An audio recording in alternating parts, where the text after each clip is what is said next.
10-15 இயக்குநர்களை சொல்லிவிடலாம். கௌதம் மேனன், வெற்றிமாறன், பாலா, சுசீந்திரன், சேரன், செல்வராகவன், சங்கர்.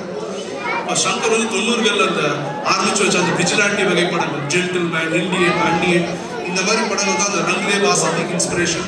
என்னை கேட்டால் இன்னும் ஒரு படி மேலே போய் 2011 அராப் ஸ்பிரிங்கின் தொடர்ச்சியாக இந்தியாவில் நடந்த மிகப்பெரிய போராட்டமான அண்ணா ஹசாரேவின் ஆன்டி கரப்ஷன் மூவ்மெண்ட்டிற்கு கிடைத்த மக்கள் பலம், இதை பார்த்து வளர்ந்த இளைஞர்கள் கூட்டம் என்றால் கண்டிப்பாக அது மிகையாகும். இன்றும் கூட நாம் பேசுவதற்கு ஒரு பெரிய மாற்றம் தமிழ் திரையுலகில் நடந்து கொண்டு இருக்கிறது. 2004 வெளிவந்த காதல், திருமாட்டு திரைப்படம் ஒரு புது நியூ வேவ் சினிமாவை தொடக்கி வைத்தது. அதன் பின்பு யதார்த்த திரைப்படங்கள் எண்ணிக்கை அதிகமாக ஆரம்பித்தன.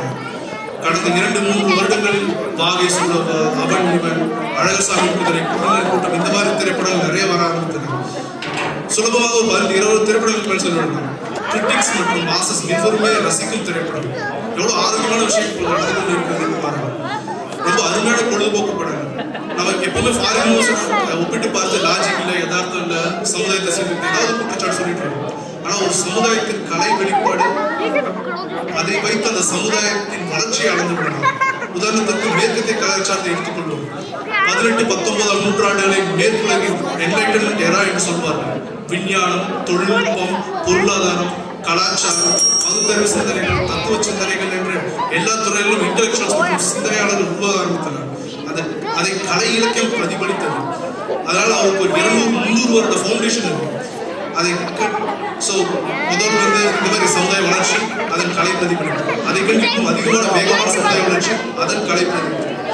இப்பொழுது நம் தமிழ் சூழல் நடந்து கொண்டிருக்கும் மாற்றங்கள் இதையே பின்தொடர்கின்றன. வாழ்க்கையை, வீழ்ச்சியை, எழுச்சியை, கோபத்தை, வலியை, மகிழ்ச்சியை காட்டுகின்றன. இதை சமகால ரசிகர்களாக நாம் வரவேற்க வேண்டும், ஆதரிக்க வேண்டும். நம் தமிழ்நாட்டில் 1931 முதல் பேசும் படம் வெளியான போது நம் தமிழ்நாட்டில் லிட்ரஸி ரேட் 11.3%.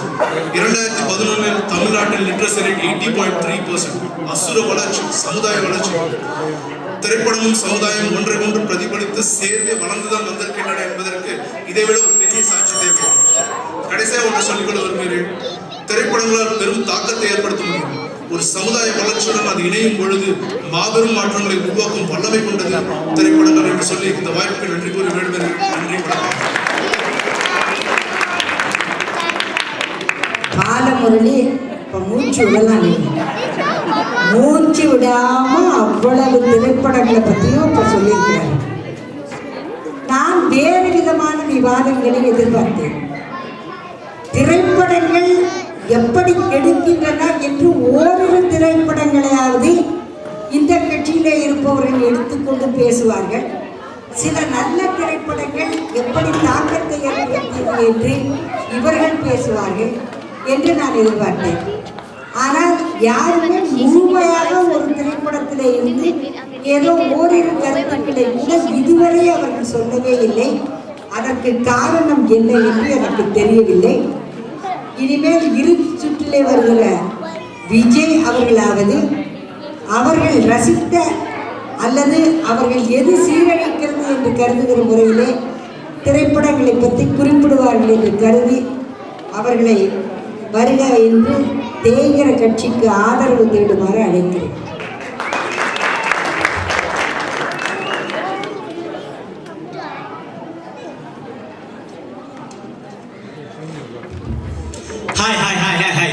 என்ன மாமு சௌக்கியமா? என்னடா வந்த உடனே வணக்கம் சொல்லாம இப்படி சொல்றேன்னு பாக்குறீங்களா? இப்பெல்லாம் வணக்கம் சொன்னா ஏதோ ஏரியில பாக்குற மாதிரி பாக்குறாங்க எங்களெல்லாம். இந்த மாதிரி சினிமால வர 4-5 டைலாக் எடுத்து விட்டாதான் பேசவே வராங்க.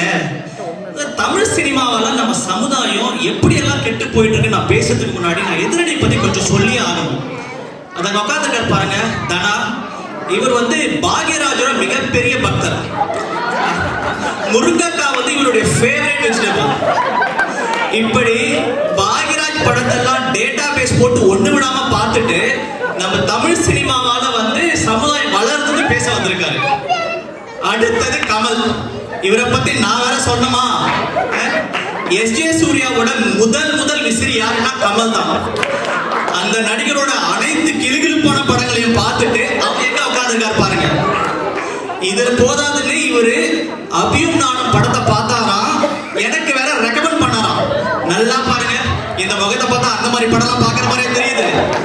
என்ன கமல், இன்னுமா இந்த ஊருக்குள்ள நம்பிட்டு இருக்கு?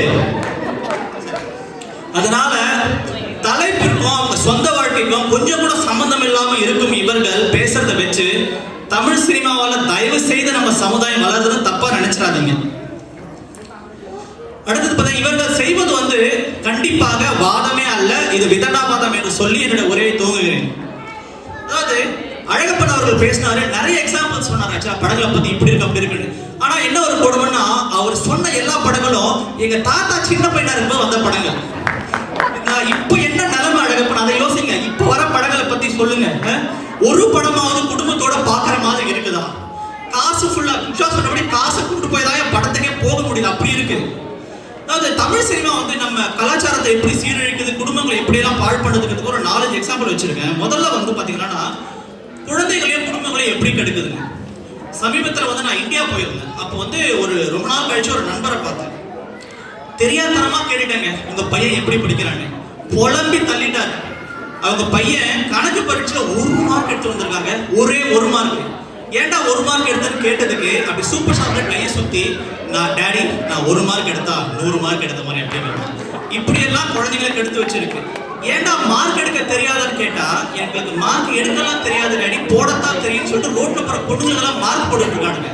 இது தமிழ் சினிமா உங்க குழந்தைகளுக்கு எடுக்கிறது இல்லையா? அடுத்தது ஒரு பார்ட்டிக்கு போயிருக்கும் போது என்னுடைய பழைய நண்பரோட பார்த்தேன், புதுசா கல்யாணம் ஆனவர். சரி சும்மா பேசிட்டு இருக்கும்போது எதாச்சும் கேட்டா, என்னையா ஒய்ஃப் எப்படி அப்படின்னு கேட்டதுக்கு, என் ஒய்ஃப் கோவை சரலா மாதிரி அப்படின்னு. என்னையா ரொம்ப காமெடியா பேசுவாங்களா, கோவை சரலா மாதிரி சொல்லி அப்படின்னா, இல்லையா எல்லா தமிழ் படங்களையும் பார்த்துட்டு கோவை சரலா வடிவேல தூக்கி பிடி மிதிக்கிற மாதிரி என்ன டெய்லி மிதிக்கிறாயா அப்படிங்கிறாரு. இப்படி எல்லாம் தமிழ் சினிமா நம்ம குடும்பங்களையும் குழந்தைகளையும் கெடுத்துக் கொண்டிருக்கிறது, இது மறுக்க முடியாத உண்மை. அடுத்த விஷயம் பாத்தீங்கன்னா ஆபாசம். தமிழ் சினிமால மிக மிக அதிகமாக இருக்கிற ஒரே விஷயம் ஆபாசம். ஒரு தொப்புள் கொடிங்கிறது வந்து ஒரு தாய்க்கும் பிள்ளைக்கும் கருவறையில் இருக்கிற ஒரு உறவை சொல்ற ஒரு புனிதமான விஷயம். சும்மா விட்டாங்க சினிமாக்காரங்க. முதல்ல கோலி விளையாண்டாங்க, அடுத்தது பம்பரம் விட்டாங்க, அதுக்கப்புறம் ஆம்லெட் போட்டாங்க. விட்டாங்க இவங்க வந்து அடுப்பை வச்சு சமைக்கவே ஆரம்பிச்சிருவாங்க. இதெல்லாம் வளர்ச்சி நீங்க சொல்றீங்களா? அடுத்தது பாத்தீங்கன்னா வந்து யூ சர்டிபிகேட் வாங்கின படங்கள்ல எத்தனையோ படங்கள் வந்து படுக்கையறை காட்சிகள் வெளிப்படையாக காட்டுறாங்க. இதுதான் தமிழ் சினிமா தமிழகத்தை வளர்க்குதுன்னு நீங்க நினைக்கிறீங்களா? கணவன் மனைவி வந்து சந்தோஷமா இருக்கிறது காட்டுறதுக்கு 1000 வழிகள் இருக்கு. அதுக்கு இந்த மாதிரி காட்சிகள் தேவையே இல்லை. ஆனா எல்லா படங்களும் இப்படிப்பட்ட காட்சிகள் வந்துட்டு தான் இருக்கு. இதை வந்து நாங்க வானவா வச்சா எதிரணி சொல்றாங்க, கொஞ்சமா தானே காட்டுறாங்க, இதுக்கே இவ்வளவு கவலைப்படுறீங்க அப்படின்னு. ஐயோ தமிழ் இளைஞர்கள் வந்து கற்பூர மாதிரியா, நீங்க கோடு மட்டும் போட்டா ரோடு கூட வீட்டை கட்டிட மாட்டானா? இதுதான் இன்றைய நிலைமை. அடுத்த இப்போ தமிழ் சினிமால லேட்டஸ்ட் ட்ரெண்ட் என்னன்னு பாத்தீங்கன்னா டேட்டிங். இந்த டேட்டிங் பண்ற அர்த்தம் இருக்கு பாருங்க. ஆணும் பெண்ணும் திருமணத்துக்கு முன்னாடி எப்படி வேணா இருக்கலாம், எவ்வளவு படங்கள் நியாயப்படுத்துகின்றன. இதை நீங்களே பார்த்திருப்பீங்க. இதுதான் தமிழ் சினிமா இந்த சமுதாயத்தை வளர்க்கிற விஷயமா? அடுத்தது ரொம்ப இதா சொன்னா காதல். இந்த காதலுங்கிறது வந்து ஒரு ஆணுக்கும் பெண்ணுக்கும் நடக்கிற ஒரு உணர்வு பரிமாறம் தான் காதல். ஆனா அந்த காதலை வச்சு தமிழ் சினிமா பண்ற காமெடி இருக்கு பாருங்க. எனக்கு தெரிஞ்சதெல்லாம் ஒரே ஒரு காதல் தான். ஆனா தமிழ் சினிமால காட்டுற காதல் இருக்கு பாருங்க, நல்ல காதல், கள்ள காதல், பார்த்து காதல், பார்க்காம காதல், போட்டோ ரூம் காதல், லெட்டர்லயே காதல், இன்டர்நெட்ல காதல், எஸ்எம்எஸ்ல காதல், இமெயில்ல காதல். இப்ப லேட்டஸ்டா ஒரு படத்துல என்ன தெரியுமா ட்ரெண்ட்? பொணத்த காலுக்கு மாதிரிலாம் காட்டுறாங்க ஐயா. இதுதான் உண்மை. அடுத்தது இந்த ஹீரோக்கு காதல் வந்து அவன் பண்ற அட்டுழல் இருக்கு பாருங்க, அவன் சிம்டம்ஸை காட்டுறாங்க தமிழ் சினிமால. காதல் வந்து அவருக்கு அப்படியே பட்டாப்பூச்சியா பறக்கணும்.